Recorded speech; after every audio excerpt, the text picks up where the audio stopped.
First to take the floor in this emotional trip is Professor Ioannis Mylonopoulos. Professor Mylonopoulos is a classical archaeologist and ancient historian trained at Heidelberg, where he completed his under and postgraduate studies and his PhD dissertation under the direction of Professor Tony Helcher, focusing on the cult of Poseidon in the Peloponnese, which has been published as a supplement of Kernos in 2005. His research presents a varied and large scope, from iconographical and iconological aspects of depictions of the divine in ancient Greece to terracotta figurines as votive offerings, from architectural layout and dedicatory practices in Greek sanctuaries to the archaeology of the Peloponnese and Boeotia, from sacred space and ritual practice in Greece and Asia Minor in Hellenistic and Roman times to Greek inscriptions as a source for the history of ideas, religious identity, or social structure, etc.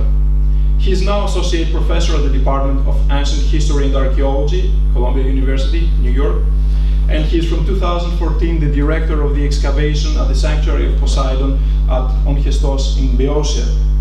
He published extensively on the above-mentioned topics of research, showing a particular interest on the role of divine images in ancient Greece, a topic on which he's actually preparing a monograph, and emotions. In respect of this last interest, he was associated with Angelos Kaniotis and Nikos Kaltsas as curators of the exhibition Emotions, A World of Emotions, Ancient Greece, 700 BC to 200 AD, first presented in New York and now present in this museum. Professor Mylonopoulos will give a paper on "We didn't need dialogue, we had faces," a visual approach to the study of emotions.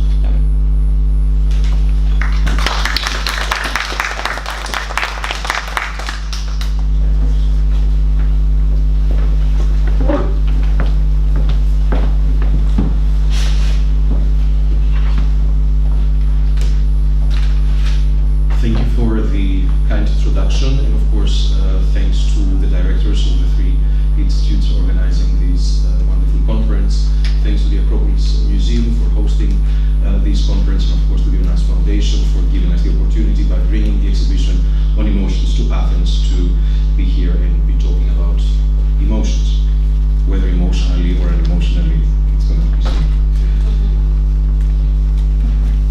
So, the most famous line in Billy Wilder's critically acclaimed film noir, Sunset Boulevard, is certainly Norma Desmond's "Mr. DeMille, I'm ready for my close-up." The line, however, that captures in the best possible way the essence of the movie is, "We didn't need dialogue, we had faces."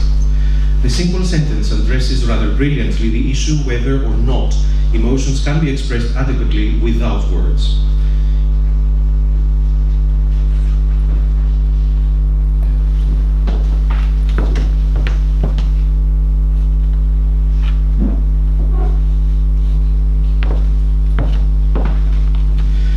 In my paper, I will focus on visual evidence and deal with lots of faces, some relevant body parts, and ultimately raise the question pertaining to the unwillingness of the ancient Greeks to depict the kind of mental and bodily states that force an individual to open his mouth so as to reveal his teeth in laughter, pain, or pleasure.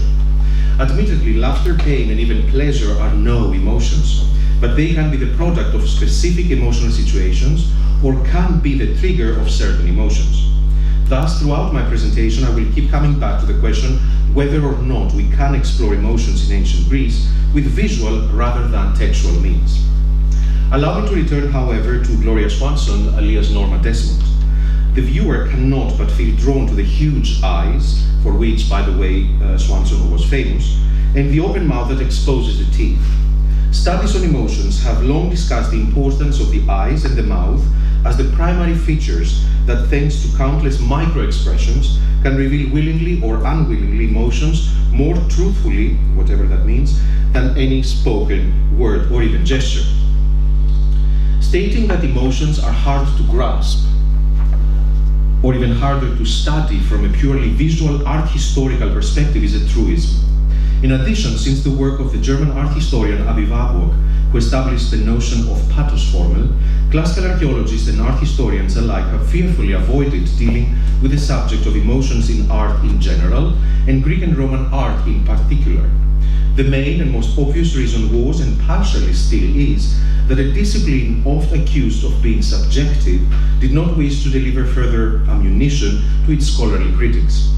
Thus, the study of emotions became rather quickly a study of texts, and Aristotle's opinions on emotions were deemed more reliable than any vase or sculpture.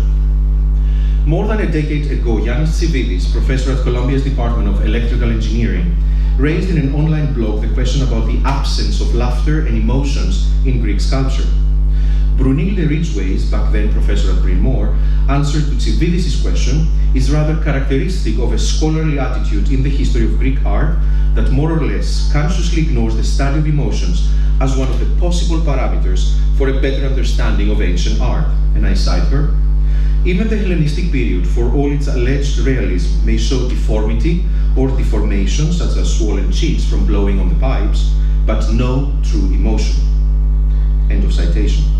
I will not even attempt to enter here a discussion about what exactly can be considered true emotion and who defines its sincerity.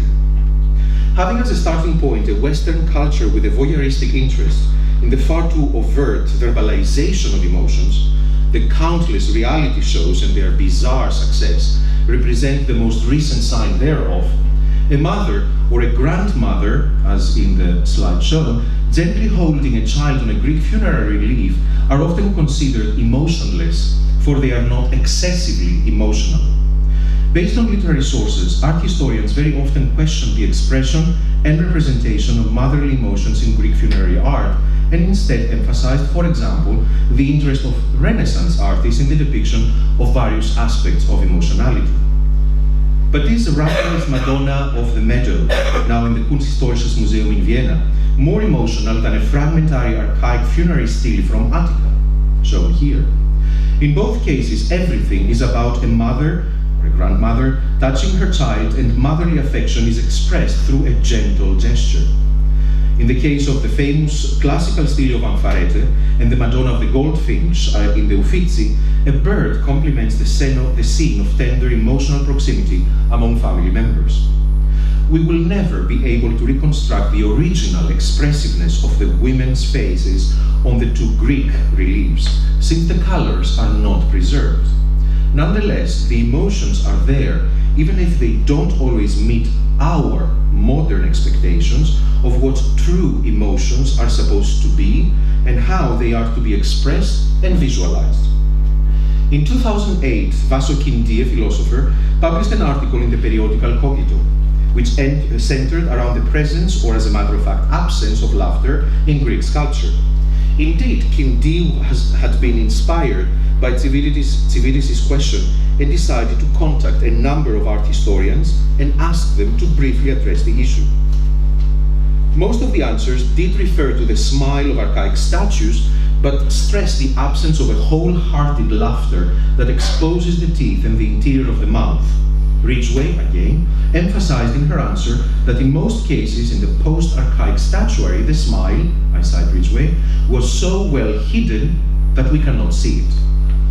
In our times, obsessed with a Hollywood-like smile that puts on public display the most unnaturally white teeth ever to become part of the human anatomy, a question that addresses the display of such a social status symbol like the shiny teeth demonstrating health and financial power makes indeed sense.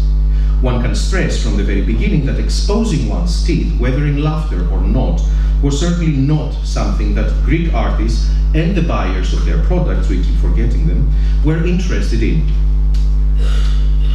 Already Hedwig Kenner, in her brief study on crying and laughing, showed that ancient Greek artists were more concerned with finding the right ways and contexts to display sadness than they were with capturing laughing figures. At this point, I should note that modern scholars often do not differentiate explicitly enough between smile and laughter. The ancient Greek terminology is in this respect relatively clear, since it distinguishes between the midiama and the yelos. In several translations of the Iliad, for example, modern translations, Aphrodite is characterized as the one who loves to laugh, although the Homeric term Philomeides is clearly referring to the smile-loving goddess.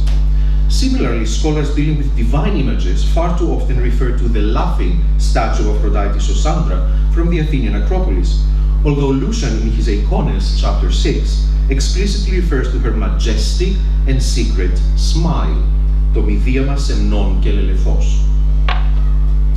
This majestic and secret smile that does not expose the teeth to the viewer is exactly what characterizes archaic Kouroi and Korai, although one has to confirm Ridgway's assessment that post-archaic statuary until the Hellenistic period is not shown smiling, not to mention laughing.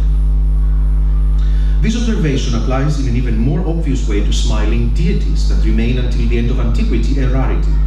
The case of the smiling Sosandra or the mysterious smile of the Cnidian Aphrodite, not really captured by its countless Roman copies, are the exceptions to the rule. A smile usually creates a positive impression. A smiling deity is a benevolent one, and a permanently benevolent deity is a partial one, and one you don't address with the necessary respectful fear. A god needs to be impartial, needs to incorporate in its iconography, and one should not forget that images were not a fluid moment in time, but they were there to stay, a continuous state of balance among all divine aspects a worshipper could possibly address, some of them benevolent, some of them less so. The scene on the west pediment of the Temple of Zeus at Olympia could illustrate this kind of visualization of the divine. Amidst the chaos, the hubristic sexual desire of the centaurs, and the deeply offended pride of the Lapiths, there stands Apollo in the middle of the pediment with his face showing no emotional involvement whatsoever. His judgment of the crime will be based not on sympathies but on the actions of the two parties. Emotional stability allows a well-balanced judgment. We know of laughing, angry, jealous, cheating, or vindictive deities from the literary sources. But in the world of images, especially sculpture, the materialization of the divine in the form of a statue always conveys a sense of balance that avoids facial expression, smiles, and even more so, a laughter. How about smiling mortals? Their smile is also very well hidden indeed. The portrait of Themistocles, for example, shows a decisive person of action with a somewhat gloomy aura. He's a force to count with, but not an image par excellence of the friendly politician. Even the friendlier portrait of Pericles, probably finished shortly before his death, does not depict a smiling father of the state. Plutarch reveals that one of Pericles' admired qualities as a public figure was his ability to keep his face unaffected by laughter. Pericles exemplifies the serene leader who has everything under his control without smiling at and thus underestimating any danger. Is this perhaps the reason for the smileless politicians, kings, and emperors of antiquity? Emotional balance exemplified through an expressionless face. I will not address in this context interesting exceptions like the portraiture of Caracalla, of course. In addition, laughter or even a smile can have a negative connotation in terms of them being a non-verbal, ironic comment. The anecdote about Zeuxis' death is well known. The famous painter from Heraclea died of laughter after laughing too intensively at an old, ugly woman whom he was supposed to paint in a portrait. Laughter as a cause of death. A nice way to go, actually. Sorry, that was. A smiling or laughing image has a potentially ambivalent communicative relationship with the viewer. Is an image with a smile on its face simply friendly, smiling at the viewer? Is it laughing at him or her? Or is it laughing with him or her at someone or something else? This ambivalence of the smile, as I would like to call it, can be observed in Rembrandt's self-portrait as Zeuxis, now in Cologne. The Dutch painter is standing in front of the canvas on which we can detect the admittedly ugly portrait of a woman. He turns his head towards the viewer and smiles or laughs in his or her direction with raised eyebrows. We could suggest that the painter is just smiling at us and there is no subtext whatsoever in his smile. If we take, however, into consideration that although there are among the countless self-portraits of the artist, small drawings, sketches of the laughing Rembrandt, this is indeed the only painted one, and I exclude here the famous painting of Rembrandt and Saskia in the parable of the prodigal son, that depicts him in this state of mind, then the artist is certainly trying to convey some sort of message. But what exactly is the meaning of his smile? is he conspiratorially laughing with us at the old female model and its vanity and ignorance? A comparison with a painting of similar subject by Rembrandt's pupil Arend van Gelder, now in Frankfurt, allows a further, perhaps even more interesting interpretation. In the pupil's painting, the model is present, and the artist with his face turned towards the viewer is laughing together with us at the ugly woman. In Rembrandt's painting, only the canvas is present, while the model and the reason for the ironic smile are absent. Is the artist actually laughing at us? Are we the vain and ignorant model for his painting within the painting? The smile in this specific case could be understood as a negatively nuanced communication between image and viewer. Is this the reason for the smileless Greek images? One cannot possibly deny that the beings that are most closely associated with the laughter exposing the teeth to the viewer are satyrs that are shown already in late archaic art with open mouths chasing after maenads or nymphs. Their laughter usually reveals the anticipated and rarely consummated pleasure of sexual intercourse. On a Kilix by Macron in Munich, for example, 3 satyrs assaulting maenads are all shown with their mouths open and their teeth exposed. The Kythera-playing satyr on an early 5th century column crater now in Bonn is not placed within a sexually charged context. Together with a second satyr who plays the flute, he frames Dionysus, who is shown holding a cantharos and the thyrsos. Nonetheless, the satyr turns its head to the viewer and exposes his teeth in a laughter that is probably not simply visualizing pleasure during music making. His pleasure most probably originates in his permanently intoxicated and sexually aroused state. I will come back to this later. An early 5th century white lekythos, now in Munich, is perhaps the best example for the ambivalent nature of the satyr's laughter. The face of the satyr grins at the viewer, while the female figure right next to it appears to dance or perhaps even run away from it. Nevertheless, this mask-like presentation of the satyr's grinning face is often used for the presentation of Dionysus' face as well, as the example of a white lekythos in Palermo demonstrates. A scene on an oinokoué from the end of the 5th century showing a chariot drawn by centaurs might not be associated directly with the world of Dionysus, but the heads of the centaurs obviously bear satyr-like features.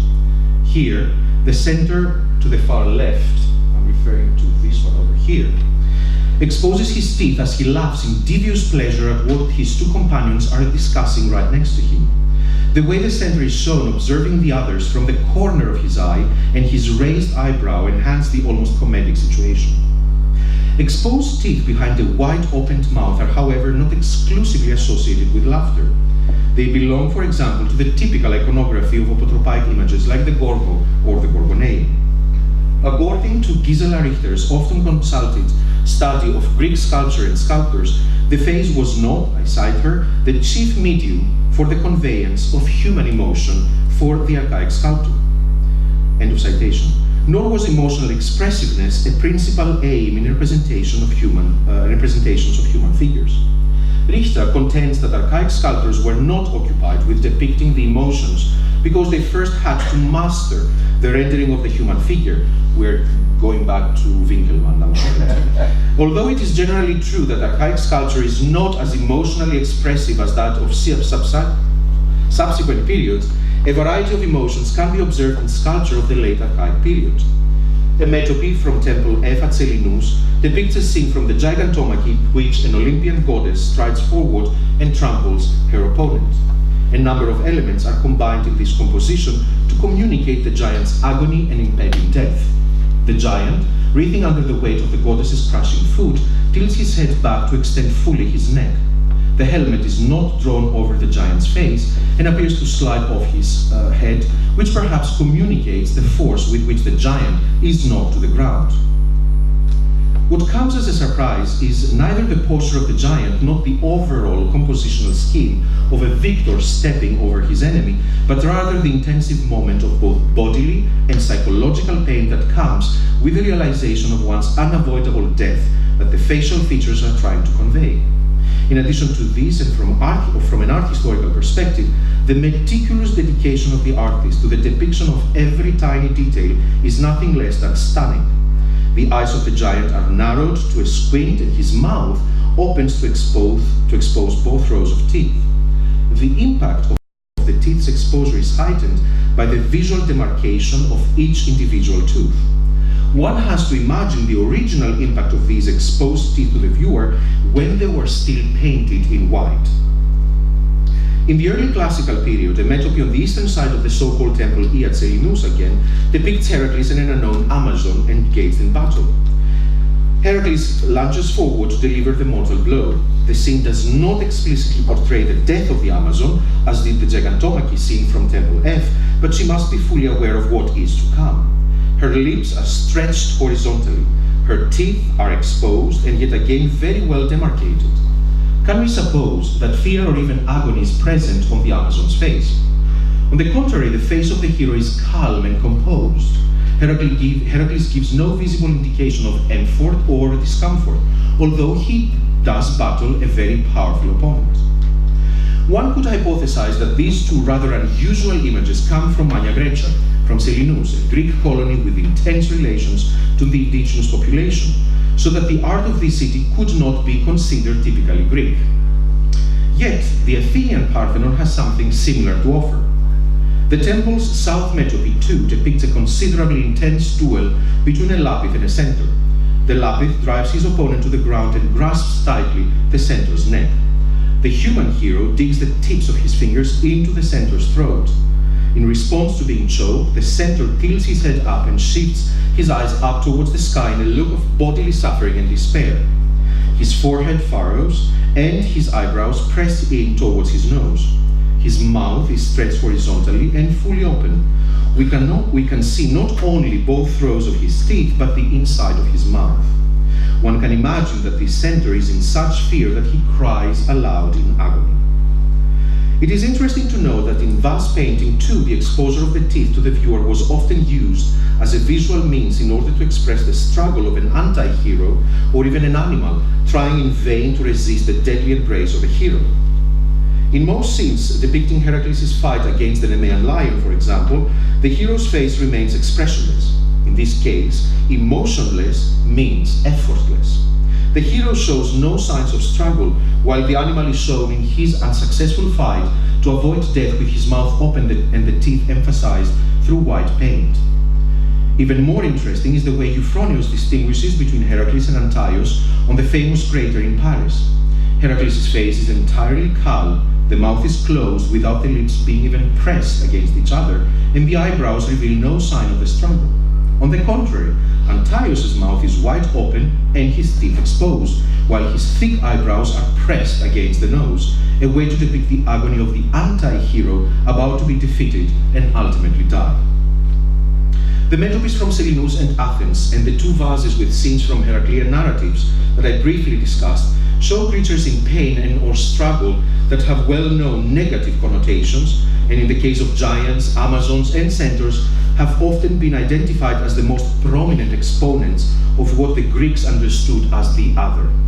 Their moments of bodily pain and mental agony are visually enhanced through the exposure of their teeth. Heroes, on the contrary, tend to suffer in stoic calmness and with their mouths closed. There is, however, an interesting and rather early exception as regards the exposure of the teeth by a member of the Greek elite as an expression of agonizing pain. On the interior of a red-figured Kylix, the so-called Sosias painter shows young Achilles taking care of the older wounded Patroclus. Patroclus is pushing his foot in pain against the frame of the image, a rather ingenious use of the frame as part of the action. At the same time, he is looking away from his wound with his mouth opened. The painter accentuates this break of visual rules by the use of white added paint for the teeth. This is, in my view, an attempt by a vase painter to genuinely represent the real pain felt by a warrior and not an idealized world of images in which heroes die with their bodies pierced by countless weapons, but with the most serene face possible. We have seen so far images of satyrs exposing their teeth in an almost obscene laughter, but also mythological figures who expose their teeth in situations closely associated with intense pain or the agony of imminent death. In my view, however, exposing one's teeth is most often a feature that reveals a sexually aroused and usually also intoxicated figure. Usually, a half-opened mouth with no exposure of the teeth is considered characteristic of the sensuality of 4th century sculpture or the pathos whatever that means, of Hellenistic imagery. There are, however, several figures from Olympia that show this very same figure, such as the so-called seer from the east or one of the attacked lapis in the west pediment. The latter might have even exposed his teeth to the viewer, since, like Patroclus on the Kylix by the Sosias painter, he is in excruciating pain while being bitten by a centaur. The figure of Heracles in the metope, depicting the Cretan bull labor is also shown in his struggle with his mouth opened, but without exposing his teeth. However, if one looks closely at the centaurs on the western pediment, one will notice that all three that have their heads preserved expose their teeth to the viewer. The so-called biter uses his teeth as a weapon, highly reminiscent of the biter group from the Pergamon frieze a couple of centuries later. The exposure of the teeth in this case appears almost natural, and is in the context of the depicted narrative sequence unavoidable. This does not apply to the two centaurs attacking female lapis on both sides of Apollo. Besides the struggle involved, and one should note that they are both about to be attacked, probably by Theseus and Perithous, the open mouth and the exposed teeth reveal, in my view, their bodily and mental state. They are sexually aroused and intoxicated. Sexual arousal and intoxication bring centaurs and satyrs together. A small mid-6th century Erybalos by Nearchos in the Metropolitan Museum bears an especially graphic representation of three ecstatic satyrs masturbating. The two satyrs in profile are throwing back their heads and open their mouths in a moment of absolute ecstasy and self-pleasure. Both satyrs are exposing their teeth that are rendered in added white paint. Interestingly, the satyr's name in the center is Terpekelos, which means nothing but the one who brings pleasure to his own shaft. A satyr on a late archaic amphora is representing a very similar moment of pleasure. He's masturbating with his mouth wide open and his teeth exposed. A late 6th century Kylix by the Nicosthenes painter in Kassel also catches a satyr in a moment of self-pleasure. With his open mouth that exposes his teeth, the satyr has turned his tender affection towards an amphora. Sex and wine connect the famous statue of the drunken old woman to the satyrs and centaurs we just saw. The Roman copies in Munich and Rome have been convincingly interpreted as copies of a high Hellenistic original representing a former prostitute. The explicitly ugly female recalls, under the influence of wine, her past sexual adventures while attending a Dionysian festival in Alexandria. It would be impossible to repeat here the exhaustive analysis of every single detail of the statue's iconography offered by Paul Zanca.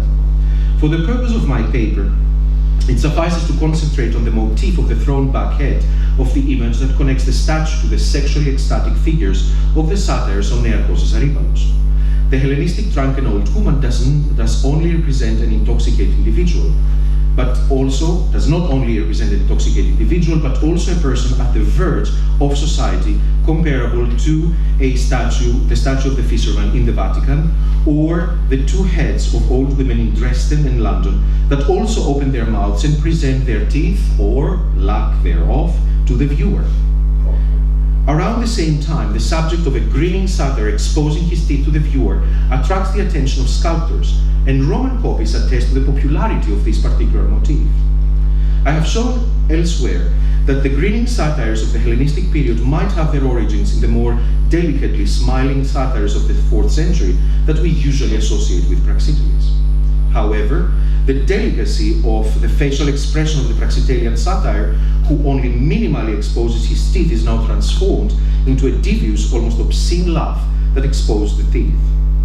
Countless statues of laughing satyrs must have populated Hellenistic sanctuaries and gardens, transforming definitively the broad grin into an attributive feature of a satyr's physique.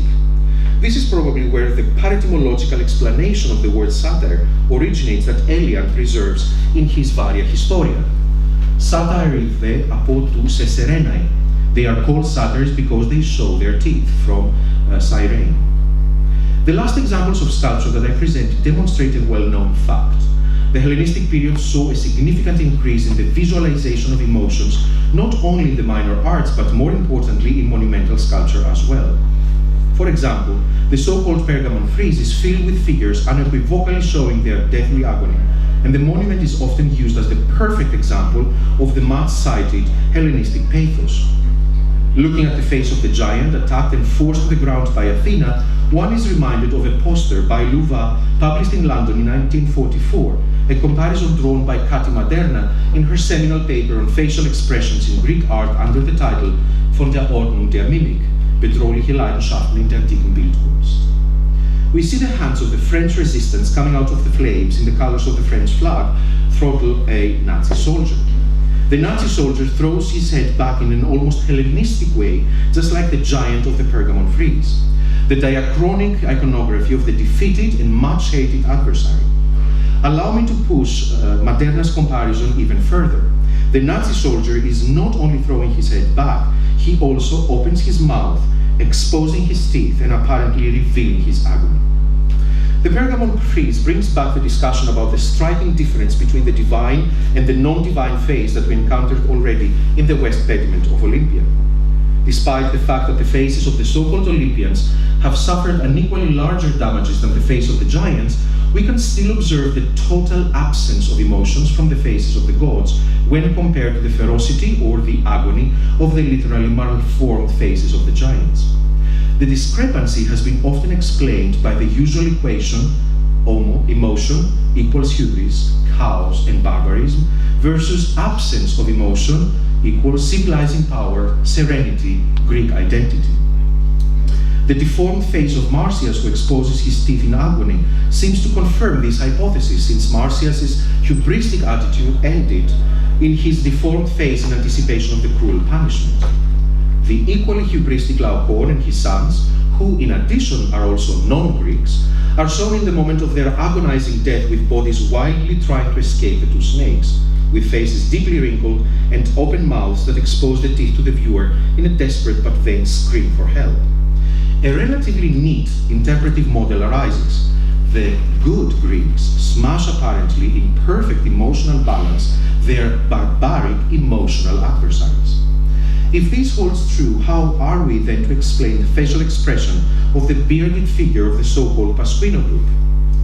The group has been identified as Menelaus with the body of Patroclus or Ajax with the body of Achilles. Either way, the face of the older warrior is showing despair, agony, or at least intense physical struggle. This is not the face of a Homeric hero about to preserve the honor of a fellow combatant by rescuing his dead body from the battlefield for the proper funerary rites. Centuries after the killings by the Sosias painter, a Homeric hero is shown again with his mouth open and his teeth exposed. The Hellenistic group of Achilles and Penthesilea, the two heads are here in the exhibition, demonstrates a similar approach to the visualization of the heroic struggle, albeit far less dramatic.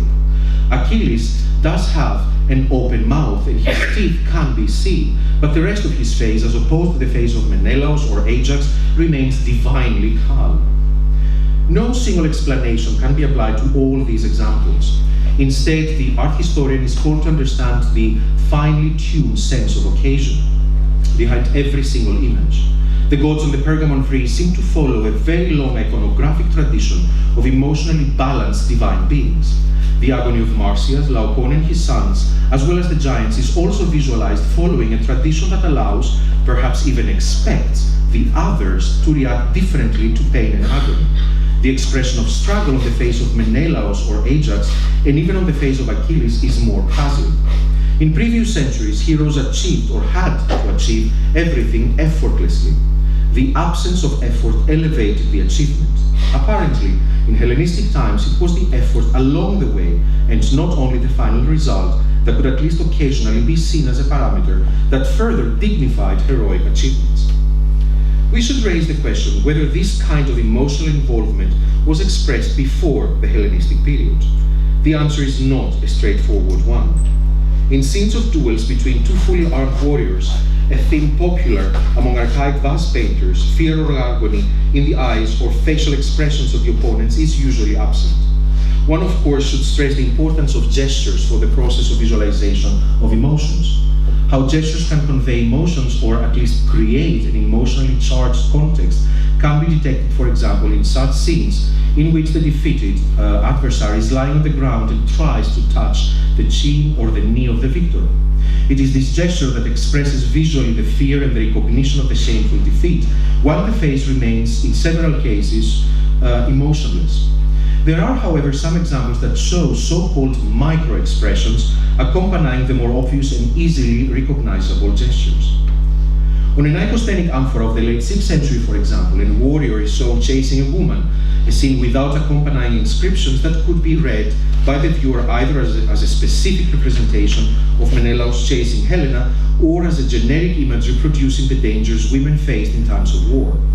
Be that as it may, the face of the female figure does demonstrate the well-hidden, I'm citing Ridgway, emotion of fear. The eyebrows are not running parallel to the eyes, as is usually the case, but are instead turned upwards, while the line of the mouth is turned downwards, clear signs of distress and despair. One can also check the face of Menelaus on an Apulian volute crater of the mid-4th century depicting the heroes and Helena's encounter at the statue of Athena. The eyebrows stretch towards the root of the nose, but more importantly, the angrily pressed lips express the emotional state of the Greek warrior. If we compare the face of the anonymous female figure with the face of Cassandra about to be raped by Ajax on the slightly later Hydria by the Cleophrates painter, we will see what usually happens in that painting. The gesture of Cassandra expresses the fear, while her face perfectly fits the image of female beauty, undisturbed by unwelcome movements of the eyebrows or the mouth. A facial expression of despair with raised eyebrows and eyes slightly turned upwards can be also seen in the tonto of an early 5th century Kylix depicting the murder of Troilos by Achilles. Troilus' vulnerability and fear are further emphasized by the complete frontal view of the face, something vase painters usually avoid or employ in representations of figures such as Gorgo. A deformed face causing fear or expressing fear is presented frontally to the viewer. In addition, Troilus' face anticipates the agony of the giant of the Pergamon frieze about to be slaughtered by Athena, just like the figure of Ge in the tonto of the late 5th century Kylix by Aristophanes anticipates the despair of Ge's figure on the Pergamon frieze. Both figures raise their hands and throw back their heads in a moment of desperate begging.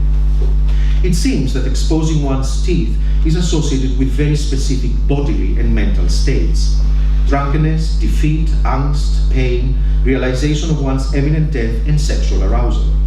However, the situations I just mentioned are per se no unusual topics in Greek art. We can easily identify countless images of drunken, even vomiting participants of symposia, defeated or dying heroes and Greek soldiers, or Athenian citizens involved in sexual intercourse with prostitutes. The exposure of teeth in moments of utter pain, exuberant pleasure, or agonizing fear characterizes primarily creatures such as centaurs or satyrs that are consumed by their passions, and individuals at the verge of society who do not conform with societal rules of proper conduct. The Kylix by the Sosias painter is in this respect a brilliant exception. Patroclus' open mouth with the exposed teeth adds a deeply human aspect to the heroic scene. It is as if the artist is visually commenting on the human characteristics of any given hero, so intensively portrayed in literature and fiercely avoided in imagery. But his approach did not have any significant impact on other artists. Only in the Hellenistic period will artists return to visual means that emphasize the humanity of Greek heroes, creating a smoother bridge between the literary and the visual constructions of the heroic. Until this time, it is the others who almost exclusively expose their teeth and their emotions to the viewer. They might experience the same feelings of fear, agony, or sexual arousal like any Greek, but they allow themselves to physically demonstrate their reactions. They turn their inner, unruly situation into a visibly perceivable facial expression that deforms their appearance. It comes as no surprise that persons too are often shown with open mouths and exposed teeth, as the example of a calyx crater in Basel demonstrates. The point is not avoiding pain, pleasure, fear, or even death, but how to deal with them. It is about whether pain or pleasure control you or you them. Plutarch is not calling Pericles a humorless individual, although I suspect he was one. He simply emphasizes that the Athenian politician would not allow his face to be transformed into a mask by laughter. He most probably smiled majestically and secretly at his fellow Athenians. Are, however, archaic and classical images expressing emotions with the same intensity like Hellenistic ones? Certainly not, since the degree of emotionality visualized in the Hellenistic period cannot be matched by any image created in the preceding periods. And yet, even this observation needs to be further specified. Emotions reflected in facial expressions are rare in archaic and classical art, although they do exist. We just need to study them. On the contrary, gestures as a further non-verbal expression of emotions are truly no invention of the art of the Hellenistic period. In conclusion, the question about the absence of or presence of emotions in art cannot be easily answered.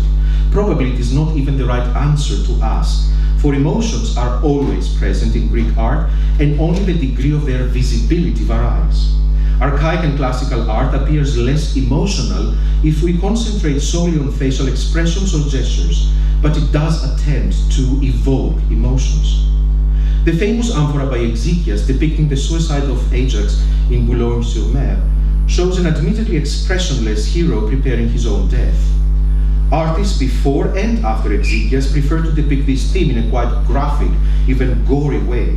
The hero lies already dead, face down on the ground with his body brutally pierced by the sword. Exekias' version is not shocking. It is instead emotionally moving, for it forces the viewer to participate in the tormenting soul-searching and the final resignation that leads to the act of suicide. The scene is not emotional, but is certainly emotive. The aforementioned Hellenistic statue of Marsyas is clearly depicting the emotional state of mind of the about-to-be-skinned satyr. The statue depicts emotions and attempts to provoke emotions at the same time. This is, in my view, one of the main differences between archaic, classical, and Hellenistic art when it comes to the depiction of emotions. The one is rather emotive than emotional, while the other is both emotive and emotional. There can be no doubt that ancient Greek artists were deeply interested in the depiction of emotions, even if at times they felt they were unable to represent them properly. Celebrated among Roman viewers was a painting by the early 4th century artist Timanthes, probably from Sicyon, that showed Iphigenia at the altar in Aulis. The object is in the exhibition. In the words of Pliny, upon the faces of all present grief was depicted. But having already exhausted all the characteristic features of sorrow, the artist adopted the device of veiling the features of the victim's father, finding himself unable to adequately give expression to his feelings. For some emotions, neither words nor images seem to ever be adequate. Thank you for your patience.